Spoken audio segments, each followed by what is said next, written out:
It will be a busy final few months for outgoing North Texas Congressman Michael Burgess. The Pilot Point Republican has just been named chairman of the House Rules Committee. That was as of last week. That committee serves as a kind of gatekeeper for most major bills before they come up for a vote. Joseph Morton is a Washington correspondent for the Dallas Morning News who joins us now to talk about this. Joseph, thanks for being here. Thanks for having me. Let's start with that question of why now? Why is Congressman Burgess getting this position when he's leaving at the end of the year? Yeah, so it's a bit of a game of musical chairs that's going on right now.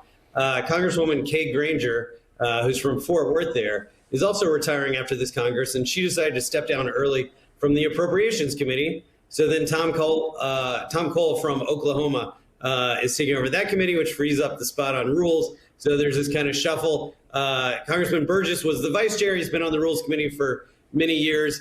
So he's stepping up to take that top spot, even though he's done at the end of the year.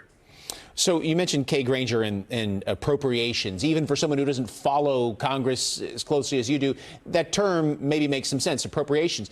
What does rules mean? It can sound kind of wonky. Why is that important? It does sound a little wonky, and like, why would anybody care about who's on the Rules Committee? But what that panel does is it essentially sets the terms for the debate for amendments on any major piece of legislation that comes to the floors. They create literally what they call the rule under which legislation gets debated, and that's why the membership on that committee is typically the lawmakers most trusted by their party's leaders and typically most closely aligned with them.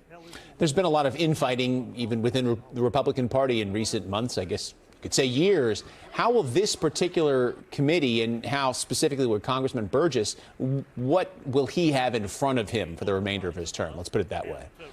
Yeah, he'll have a few challenges. As I mentioned, typically this committee has always been stocked with the members that are closest with party leaders. At the start of this Congress, some of the hardliners in what's called the Freedom Caucus, which include Congressman Chip Roy of Texas, they really pushed for more influence over the process. And part of that was to get some seats on the Rules Committee so that they could raise objections to what leadership is doing.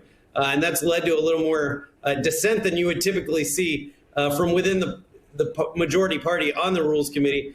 You also have some conservatives who are taking down what's known as the rule on the floor, which derails legislation before they can even get started voting on it. So Congressman Burgess is going to have his hands full, I think, these past few months trying to manage those internal divisions. I spoke with him last week in an interview, and he said he's hoping that by emphasizing the ability for everyone to be heard on the committee, that he can work through some of those internal differences. It'll definitely be worth watching. And Joseph Morton, we know you'll do it for us. Thank you for being here. Thanks so much. You can read Joseph's work with the Dallas Morning News as well as that of others right now on dallasnews.com.